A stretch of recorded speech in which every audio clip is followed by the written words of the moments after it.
अल्हम्दुलिल्लाह नहमदुहु व नस्तईनुहु व नस्तगफिरुहु व नु'मिनु बिही व नतवक्कलु अलैहि व नऊज़ु बिल्लाहि मिन शुरूरि अनफुसिना व मिन सय्यिआति अमालिना मन यहदिहिल्लाहु फला मुज़िल्ल लहु व मन युज़लिल्हु फला हादिय लहु व नशहदु अल्ला इलाहा इल्लल्लाहु वहदहु ला शरीका लहु व नशहदु अन्ना मुहम्मदन अब्दुहु व रसूलुहु अरसलहु बिलहक़्क़ि बशीरन व नज़ीरा व दाइयन इलल्लाहि बिइज़्निहि व सिराजम मुनीरा मन युतिइल्लाहा व रसूलहु फ़क़द रशद वहतदा व मन यअसिल्लाहा व रसूलहु फ़क़द ज़ल्ला व गवा रब्बि इश्रह ली सदरी व यस्सिर ली अमरी वहलुल उक़दतम मिन लिसानी यफ़क़हू क़ौली अम्मा बाद अऊज़ु बिल्लाहि मिनश शैतानिर रजीम बिस्मिल्लाहिर रहमानिर रहीम सुब्हानल्लज़ी अस्रा बिअब्दिही लैलन मिनल मस्जिदिल हराम इलल मस्जिदिल अक़सल्लज़ी बारकना हौलहु लिनुरियहु मिन आयातिना इन्नहु हुवस समीउल बसीर। हम्द व सना अल्लाह की ज़ात के लिए, दुरूद व सलाम इमामुल हुदा शाफ़े रोज़ जज़ा जनाब मोहम्मद मुस्तफ़ा सल्लल्लाहु अलैहि वसल्लम की ज़ात गिरामी के लिए। आपके इल्म में ये बात होनी चाहिए कि आज रजब का आखिरी दिन है और मशहूर ये है कि रसूलुल्लाह को महराज रजब में हुई। किताब व सुन्नत का मताला करने से ये पता पड़ता है कि रजब की मोतबर तारीख किसी मोतबर तारीख के अंदर नहीं मिलती। ये मिलता है कि रसूल अकरम सल्लल्लाहु अलैहि वसल्लम को हिजरत से पहले एक साल कुछ कमोबेश अल्लाह पाक ने महराज कराई थी। आज के इस दौर में जो बिदात रजब के महीने में शुरू हुई है, कुछ वो कुंडों की एक रस्म चलती थी, अब एक उसमें और इजाफा हुआ है। कहते हैं कि 27 रजब को महराज हुई और 27 रजब का रात का क़याम और दिन का रोज़ा रखने से ज़िंदगी के बहुत सारे गुनाह माफ़ हो जाते हैं, जबकि ये किसी हदीस में नहीं है। अगर रात का क़याम करना होता और दिन का रोज़ा रखना होता तो सबसे पहले मोहम्मद मुस्तफ़ा सल्लल्लाहु अलैहि वसल्लम जो शारे हैं, जो अल्लाह का दीन लेकर आए हैं, और हमारा ईमान है कि अल्लाह के दीन को कमा हक़्क़ुहु मोहम्मद रसूलुल्लाह ने उम्मत तक पहुँचाया, उसमें कोई कमी पेशी नहीं छोड़ी। अगर उसमें कोई कमी पेशी करता है तो वो खुद अपने किए का ज़िम्मेदार है। अगर अच्छाई करेगा तो अच्छा बदला पाएगा, बुराई करेगा तो उसकी सज़ा पाएगा। इसलिए रजब के महीने को इस एतबार से मौज़ूए बहस बनाना कि इसमें महराज हुआ, ये दुरुस्त नहीं है। इस पर ईमान है कि महराज हुआ, और अगर आप गौर फरमाएंगे तो आपको कुरान के आईने में खुद मालूम होगा कि महराज यकीनन हुआ और हजूर अलैहिस्सलाम को रूह माल जस्द जिस्मानी हालत बेदारी के अंदर अल्लाह पाक ने महराज कराया। कुछ लोगों ने ये मशहूर कहा था वो ख्वाब था, तो ख्वाब की अगर बात होती तो ख्वाब तो सारे देखते। बात यही थी कि मक्के वाले ये कहते थे कि एक आदमी यानी मोहम्मद रसूलुल्लाह सल्लल्लाहु अलैहि वसल्लम मस्जिद हराम से चले और मस्जिद अक्सा में बैतुल मक़दस पहुँचे, वहाँ से चले आसमानों पर गए, सिदरतुल मुंतहा देखी, जन्नत देखी, कुछ नमाजें फ़र्ज़ हुई, तोहफ़े ताइफ लेके वापस आए, और अभी सुबह नहीं हुई थी कि हुजूर वापस आ गए। इतना सफ़र कैसे पॉसिबल है? नहीं कर सकता कोई। चनाचे मुसद्दक सबसे पहले जिसने तस्दीक की काफर की बात सुनकर वो अबू बकर सिद्दीक़ रज़ी अल्लाह ताला। लोग जमा हुए, कहा अबू बकर बता क्या कोई एक रात में यहाँ से मस्जिद अक्सा में जा सकता है और फिर आसमानों पर जा सकता है और फिर ये सारा कुछ देख के आ सकता है? तो अबू बकर सदीक ने कहा मुमकिन तो नहीं है ये, लेकिन बताएं कहता कौन है? तो कहा ये मोहम्मद तेरा साथी जो है ना वो कह रहे हैं। और मैं आमन्ना व सद्दक़ना, मैं तस्दीक करता हूँ कि हुजूर गए हैं और यकीनन हो गया है।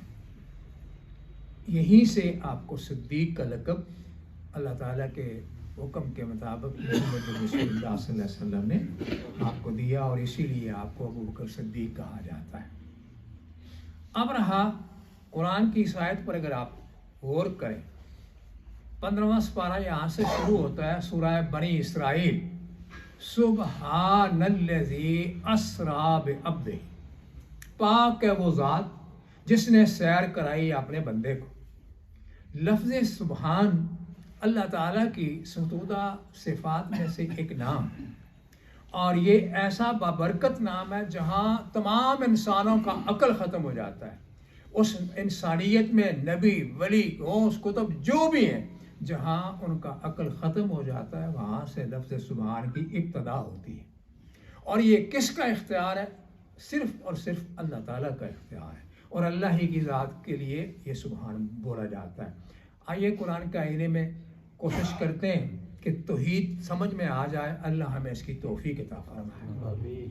अल्लाह ताला ने आदम अलैहिस्सलाम को नाम सिखाए और फरिश्तों के सामने सवाल किया कि अम्बे ओनी ज़रा बताओ, फरिश्तों बताओ, तुम बताओ। तो फरिश्तों ने क्या कहा? कालू सुबहानका ला इल्मा लना, अल्लाह तू ही सुबहान है, हम कुदरत नहीं रखते। फरिश्ते ये एतराफ़ करते हैं कि सुबहान सिर्फ़ और सिर्फ अल्लाह की ज़ात के लिए। बाद में आइए हज़रत यूनुस अलैहिस्सलाम मछली के पेट में चले गए।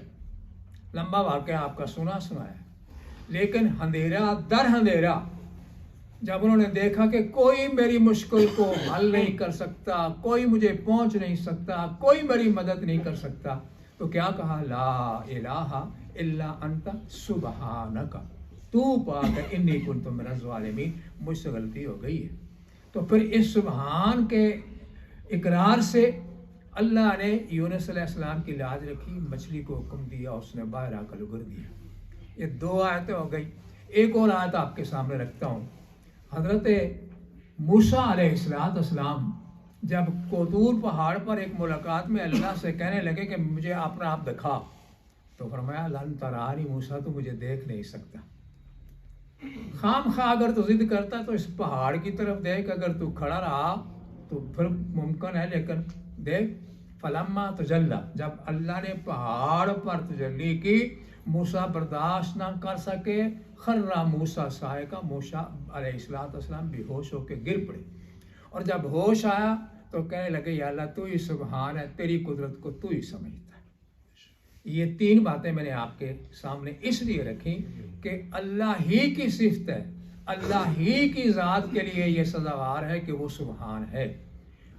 आखिरी बात, आप जब नमाज पढ़ते हैं ना सारे, अल्लाह कबूल करे, आप भी आए नमाज पढ़ने के लिए, तो तकबीर तहरीमा चाहे जमात के साथ हो या अकेले आप पढ़ें तो क्या कहते हैं? अल्लाह अकबर। फिर इसके बाद आप क्या कहते हैं?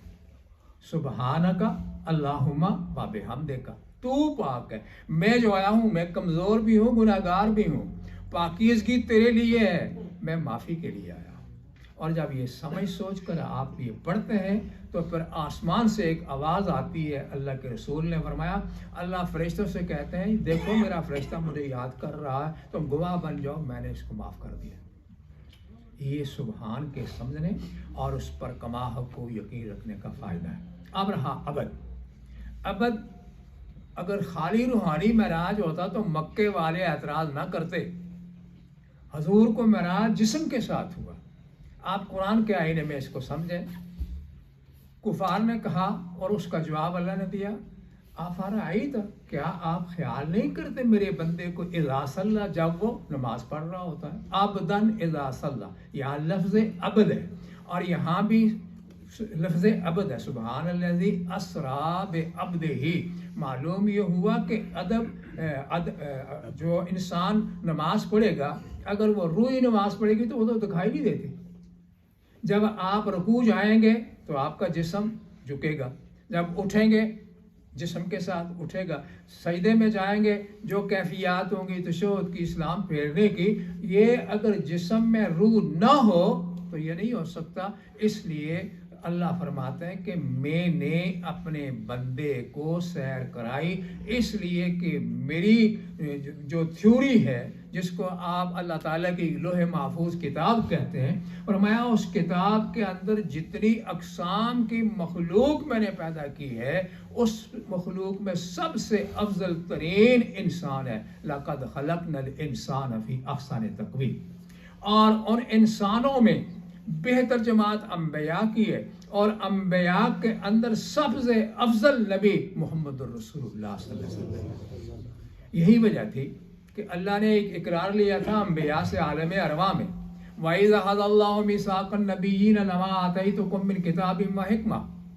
ए नबियों, मैंने तुम्हें किताब भी दी है, हिकमत भी दी है, पर एक रसूल आएगा तुम्हें आखिर में, वो तुम्हारी नबूवतों की, तुम्हारी शरीयतों की, किताबों की तस्दीक करेगा।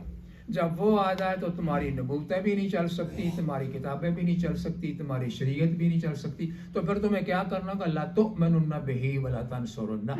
तुम्हें उसके साथ ईमान लाना होगा और उसका कलमा पढ़ना होगा। और प्रैक्टिकल आप देखें, वाक़या मेराज के अंदर रसूल अकरम सल्लल्लाहु अलैहि वसल्लम ने, ये सारा सबका ईमान है ना कि मस्जिद अक्सा में हजूर ने इमामत कराई। किसकी?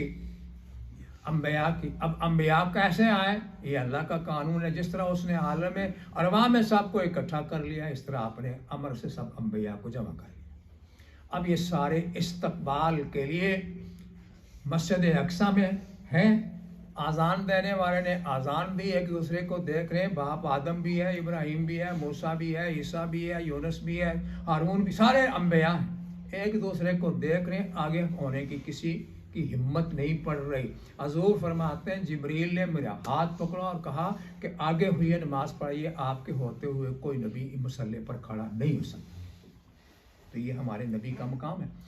जो लोग ये ज़हन रखते हैं कि हजूर हर जगह हाजिर नाज़र है, अल्लाह अकीदा सही करने की सबको तौफीक अता फरमाए।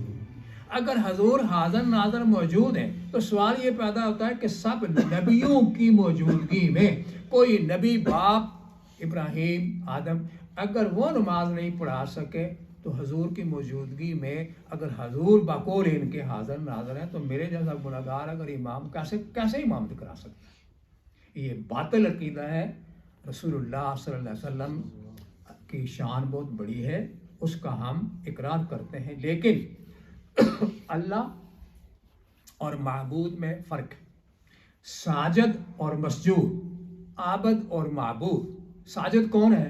मुहम्मदुर रसूलुल्लाह। और मसजूद कौन है? जिसको सजदा किया गया, और वो है अल्लाह ताला।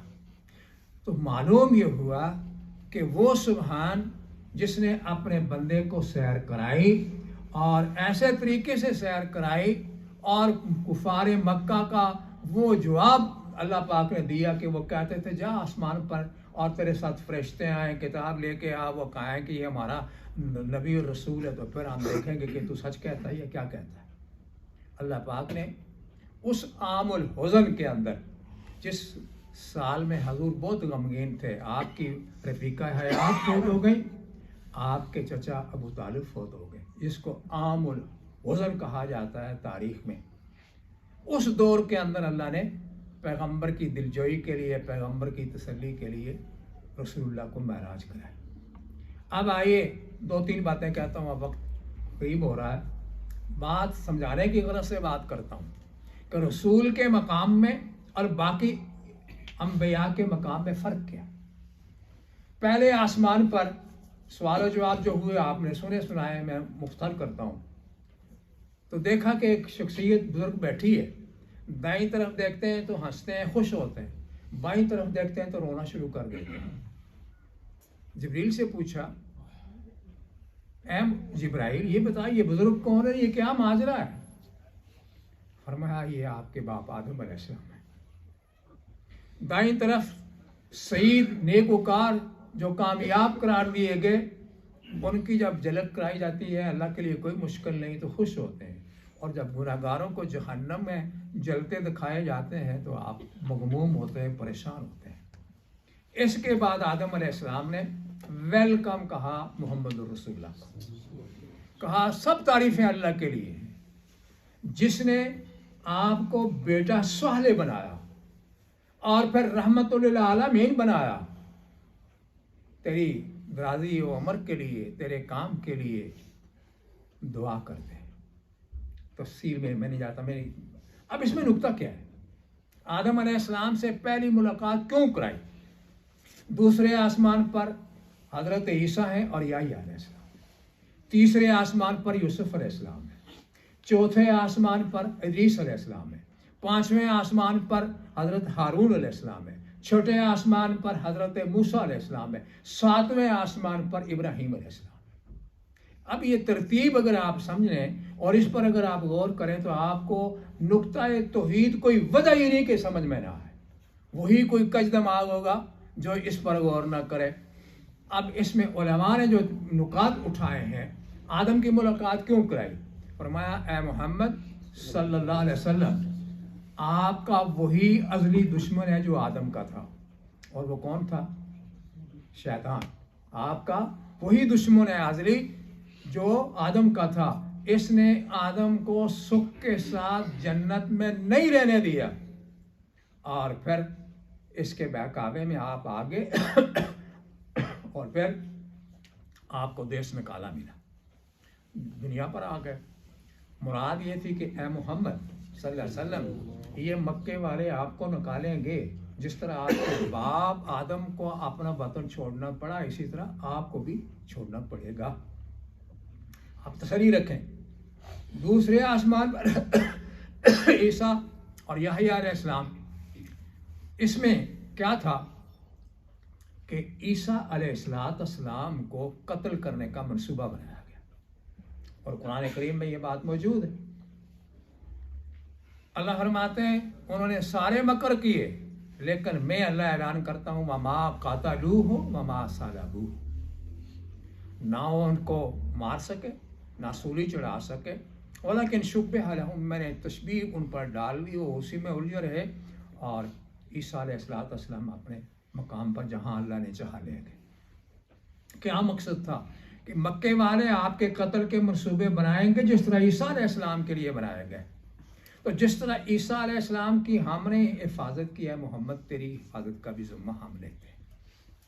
तीसरे आसमान पर यूसुफ अलैहिस्सलाम की मुलाकात। फरमाया यूसुफ को कत्ल करने का इरादा भाइयों ने किया और उसको कुएं में डाला।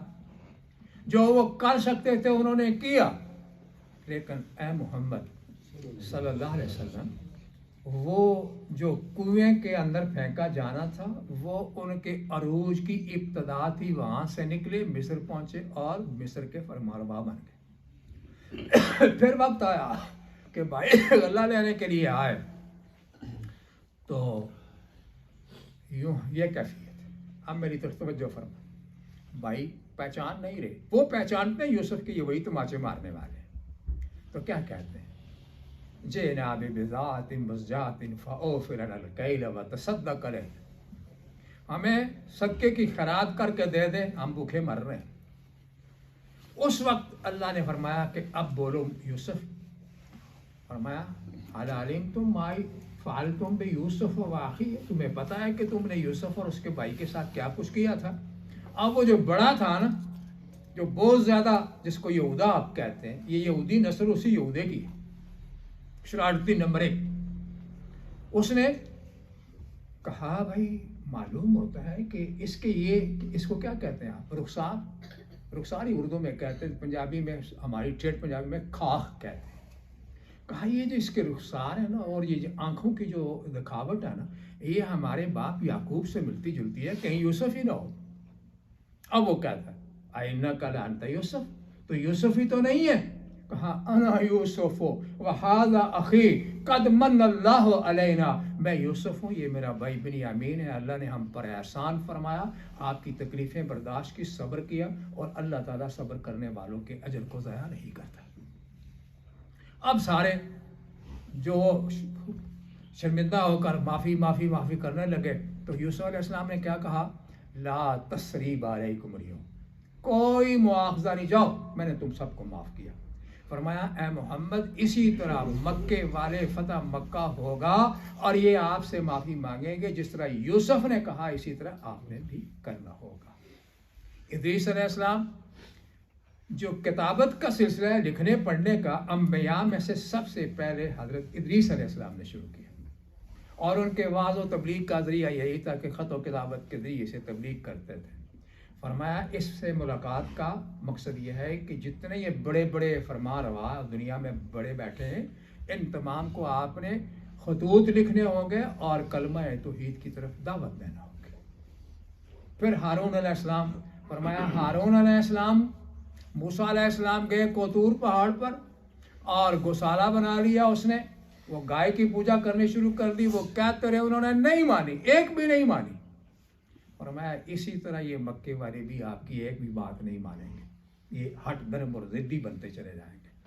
छठे आसमान पर मूसा अलैहिस्सलाम, फरमाया मूसा अलैहिस्सलाम की मुलाकात के अंदर बहुत सारे नुकात हैं।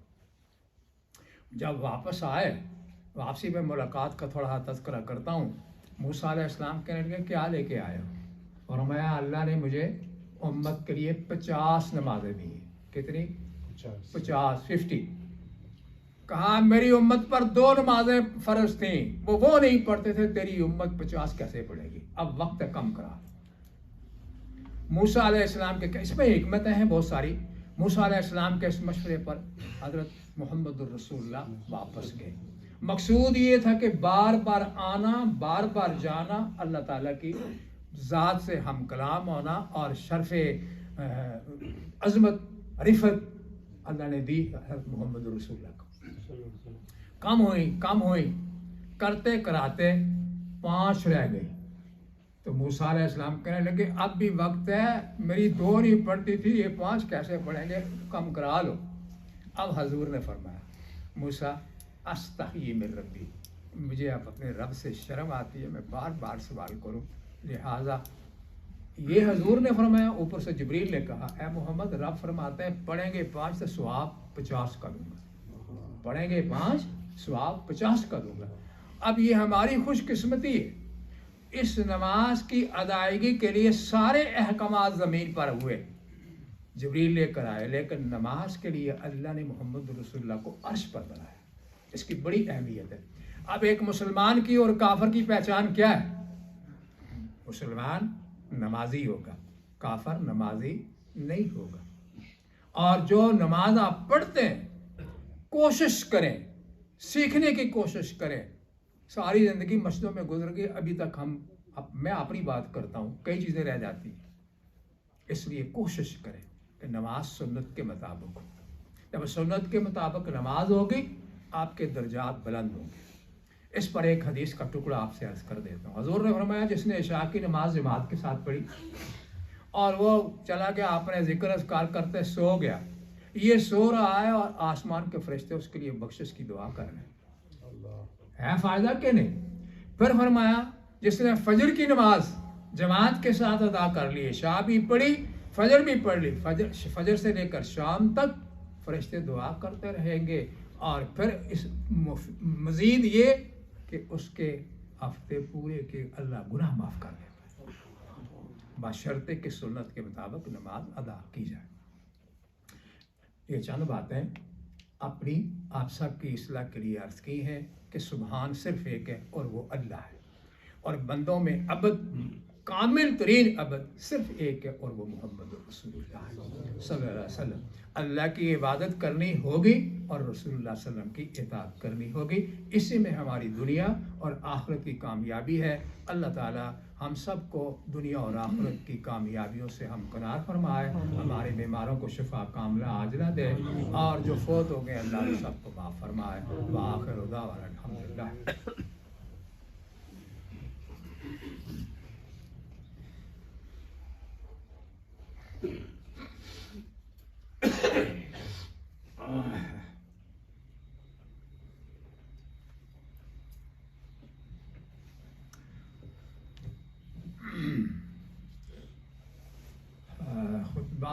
मुकम्मल करने से पहले एक याद दहानी कराना चाहता हूँ आपको। आप माशाल्लाह अच्छे लोग हैं मेरे नज़दीक, मेरे तजर्बे के मुताबिक, क्योंकि जिसको अल्लाह पसंद करता है उसको नेकी करने की तौफीक देता है। ये रसूलुल्लाह की बात है, मेरी बात नहीं, मैं तो नकल कर रहा हूँ। जिसको अल्लाह नेकी की तौफीक देता है अल्लाह उसको पसंद करता है। वल्लाहु युहिब्बुल मुहसिनीन, नेकी करने वालों को अल्लाह अपना दोस्त बनाता है। आप अच्छे लोग हैं, मस्जिद के लिए आप बड़ा तावन करते आए हैं, कर रहे हैं, तो याद ये कराना चाह रहा हूँ कि काम जारी है, आप करीब होने हैं, तो आपसे गुजारिश है कि जाते हुए हस्बे साहब बढ़ चढ़ कर हिस्सा डालें। अल्लाह आपको उसकी तौफीक अता फरमाए। इन्नल्लाह व मलाइकतहु यसल्लूना अलन नबी या अय्युहल्लज़ीना आमनु सल्लु अलैहि व सल्लिमू तस्लीमा। अल्लाहुम्मा सल्लि अला मुहम्मदिन व अला आलि मुहम्मदिन कमा सल्लैता अला इब्राहीम व अला आलि इब्राहीम इन्नका हमीदुम मजीद। अल्लाहुम्मा बारिक अला मुहम्मदिन व अला आलि मुहम्मदिन कमा बारकता अला इब्राहीम व अला आलि इब्राहीम इन्नका हमीदुम मजीद। अल्लाहुम्मा अंसुरिल इस्लाम वल मुस्लिमीन, अल्लाहुम्मा अइज़िल इस्लाम वल मुस्लिमीन, अल्लाहुम्मा अख़्ज़िल शिर्क वल मुशरिकीन व दम्मिर अअदाअद-दीन, अल्लाहुम्मा शत्तित शमलहुम व मज़्ज़िक़ जमअहुम व ख़र्रिब बुनियानहुम व दम्मिर दियारहुम व ज़ल्ज़िल अक़दामहुम। अल्लाहुम्मा अंज़िल बिहिम बाअसकल्लज़ी ला तरुद्दूहु अनिल क़ौमिल मुजरिमीन। रब्बना अफ़रिग़ अलैना सब्रन व सब्बित अक़दामना वंसुरना अलल क़ौमिल काफ़िरीन। रब्बना आतिना फिद दुनिया हसना व फिल आखिरति हसना व क़िना अज़ाबन नार। वाक़ई बस।